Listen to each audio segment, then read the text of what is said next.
ಇವತ್ತಿನ ವಿಡಿಯೋದಲ್ಲಿ ನಮ್ಮನೆಯಲ್ಲಿ ನಡೆದ ವರ್ಷದ ಪೂಜೆಗೆ ಮಧ್ಯಾಹ್ನದ ಊಟಕ್ಕೆ ಏನೆಲ್ಲ ರೆಸಿಪಿಯನ್ನು ಮಾಡಿದೆ ಅನ್ನೋದನ್ನು ಶೇರ್ ಮಾಡಿದ್ದೇನೆ. ಪ್ರತಿ ವರ್ಷ ನಾವು ಶ್ರಾವಣ ಮಾಸದಲ್ಲಿ ಗಣಹೋಮ, ಆಮೇಲೆ ಸತ್ಯನಾರಾಯಣ ಪೂಜೆ, ದುರ್ಗಾ ನಮಸ್ಕಾರ ಪೂಜೆಯನ್ನು ಮಾಡಿಸ್ತೇವೆ. ಹಾಗೆಯೇ ಈ ವರ್ಷ ಕೂಡ ಈ ಶ್ರಾವಣ ಮಾಸದಲ್ಲಿ ಈ 3 ಪೂಜೆಯನ್ನು ಕೂಡ ಮಾಡಿಸಿದ್ದೆವು.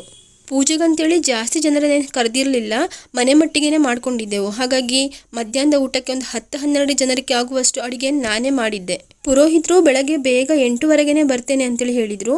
ಹಾಗಾಗಿ ನಾನು ಬೆಳಗ್ಗೆ 3:00ವರೆಗೆ ಎದ್ದು ಮನೆಯನ್ನೆಲ್ಲ ಕ್ಲೀನ್ ಮಾಡಿಕೊಂಡು ಹೊರಗಡೆ ರಂಗೋಲಿ ಹಾಕಿ ನಾನು ಸ್ನಾನ ಎಲ್ಲ ಮುಗಿಸಿ ಅಡುಗೆನ ರೆಡಿ ಮಾಡ್ತಾ ಇದ್ದೇನೆ. ಇನ್ನು ದುರ್ಗಾ ನಮಸ್ಕಾರ ಪೂಜೆ ಅಂತಂದರೆ ಹೂ ತುಂಬ ಜಾಸ್ತಿನೇ ಬೇಕಾಗ್ತದೆ. ಹಾಗೆ ನಾವು ಹಿಂದಿನ ದಿವಸನೇ ಮಾರ್ಕೆಟ್ಗೆ ಹೋಗಿ ಹೂವನ್ನೆಲ್ಲ ತೊಗೊಂಡು ಬಂದಿದ್ದೆವು. ಇನ್ನು ಮಧ್ಯಾಹ್ನದ ಊಟಕ್ಕೆ ಅಡುಗೆನ ತುಂಬ ಸಿಂಪಲ್ ಆಗಿ ಮಾಡಿದ್ದೆ. ಟೊಮೆಟೊ ಸಾರು, ಮಂಗಳೂರು ಸೌತೆಕಾಯಿ ಸಾಂಬಾರು, ಸಬ್ಬಕ್ಕಿ ಹೆಸರು ಬೇಳೆ ಹಾಕಿ ಪಾಯಸ, ಹಾಗೆಯೇ ತೊಂಡೆಕಾಯಿ ಪಲ್ಯ, ಕೊಸಂಬರಿ, ಆಮೇಲೆ ನಿಂಬೆಹಣ್ಣಿನ ಜ್ಯೂಸನ್ನು ಮಾಡಿದ್ದೆ. ಇದರ ಡೀಟೇಲ್ ರೆಸಿಪಿ ವ್ಲಾಗ್ ಅನ್ನು ನನ್ನ YouTube channel Archana cooking vlog ಅಲ್ಲಿ ಹಾಕಿದ್ದೇನೆ, ಚೆಕ್